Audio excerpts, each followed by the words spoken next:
back to Network Africa. The United Nations mission in the Central African Republic says it is determined to investigate fully all allegations of sexual exploitation and abuse by its forces in the country and to hold to account perpetrators of such acts.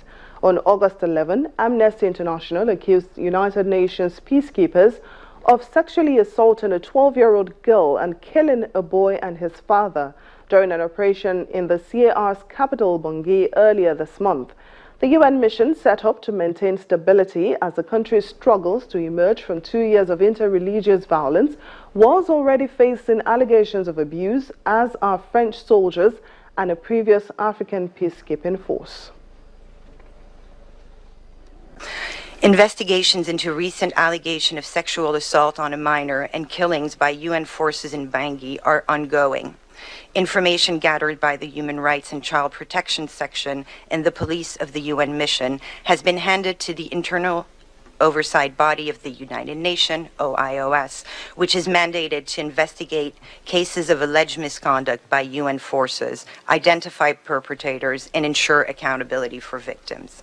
The investigation is complicated by the large number of nationalities of police and military personnel involved in the operation launched in the PK5 area of Bangui on the 2nd and 3rd of August. MINUSCA will not publish preliminary findings that may be prejudicial to the ongoing investigation. The mission is determined to ensure that acts of misconduct, including sexual violence by its personnel, should not go unpunished, hence the importance of protecting the integrity of the investigations and the confidentiality of victims and witnesses. Well, let's take you back to The Hague, where judges at the International Criminal Court have decided to reopen a hearing into whether to take action against Kenya over allegations that it obstructed investigations into its president, Uhuru Kenyatta. We have been joined on Network Africa by Olawale Akoni. He is a legal practitioner and senior advocate of Nigeria. You're welcome to Network Africa, Mr. Wale. Thank you very much. Good afternoon. Good afternoon. Now, does the International Criminal Court have the powers to sue a whole country? Clearly not. The powers of the International Criminal Court extends to individuals and not to the countries themselves. Their powers relate to natural persons who have committed the offenses which are clearly set out in the Treaty of Rome, which sets up the International Criminal Court. So I don't see how the International Criminal Court can take specific action against a country in terms of legal action. Well, but the ICC says now that it's going to reopen a hearing into whether Kenya obstructed justice. So if the ICC eventually does find Kenya guilty, what sort of punishment, if any, can the court impose?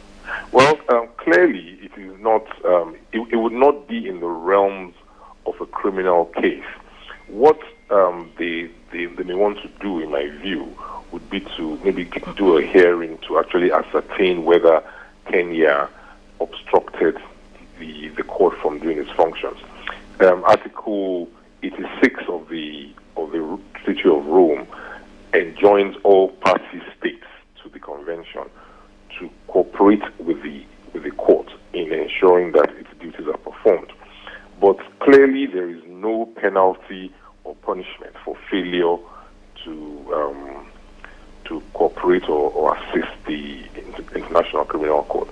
The best I imagine they may be able to do is to make a report to the United Nations and then try to exercise some or exert some diplomatic pressure on the government of Kenya in this regard. All right. Mr. Olawale Akoni, thank you so much for joining us on Network Africa. You're most welcome. Thank you. In line with the resolve by African leaders for regional bodies to lead peace building and peacekeeping in their areas, Nigeria has opened the debate on the issue at the United Nations Security Council.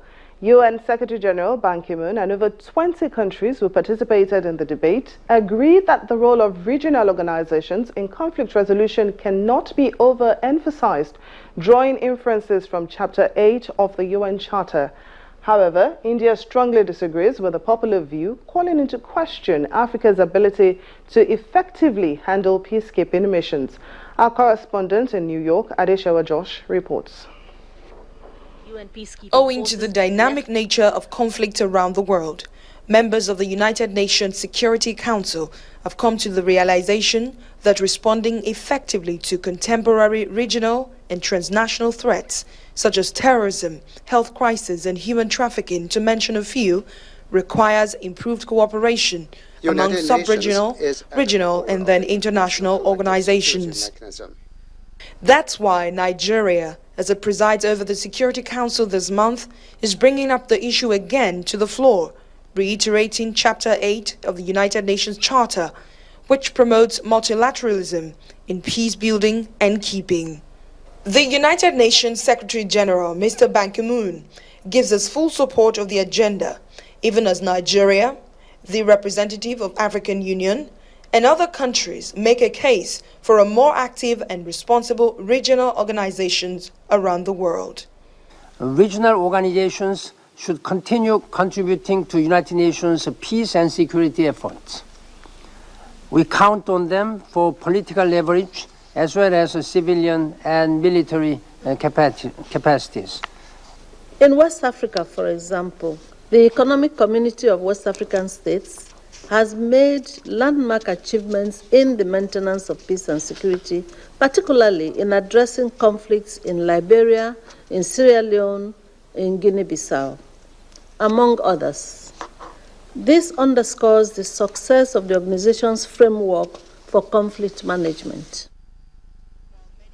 Well, our correspondent in New York, Adeswea Josh, joins us live on Network Africa. You're welcome to the program, Adeswea. Thank you so much, Rita. Now, it seems there was a very interesting session at the Council yesterday. Can you tell us more about what went down at the UN Security Council meeting chaired by Nigeria's Professor Joy Ogwu yesterday? Basically, United Nations Security Council members, most of them, that is, wanted to push for more responsible regional organizations, not just in Africa, but across the world. You know, Asia has its own, there is the EU, there is the African Union, and there is this consensus that when things happen in different countries, these regional organizations are usually the closest and they should be the first responders. Some examples were drawn from how Nigeria was able to handle the issue of Ebola. It was more of a regional effort that helped stem the tide of Ebola. So, I mean, now they're realizing that at the global level, yes, it is effective, but more at the regional level first before international organizations start to step in. Of course, you did hear India had reservations about that because each country will have to translate and what Chapter 8 really means, because it's based on the arguments in Chapter 8 of the UN Charter that Nigeria is presiding and suggesting, pretty much leading the debate on allowing regional organizations to take the lead. But of course, that's still, it's an open debate. Let's see what comes out from there. Now, very quickly, Adeswea, what are we expecting from today's meeting? So today's meeting is basically more consultations. Which means it's going to be closed door. The media is going to be out there just waiting for whatever comes out of the consultations between the Security Member Council, the members of the Security Council. So it's about the Middle East. It's going to be pretty much about the Middle East today. And also Professor Ogwu will be receiving Sudan's permanent representative to the United Nations, actually ahead of the meeting on the 25th, where an agreement had better be reached with South Sudan, or looks like sanctions might be coming. All right. Well, thank you very much, Adeswea, for joining us on Network Africa. My pleasure. Well, that's how we draw the curtains on today's program. Many thanks for watching. I'm Temitope Fagbemi.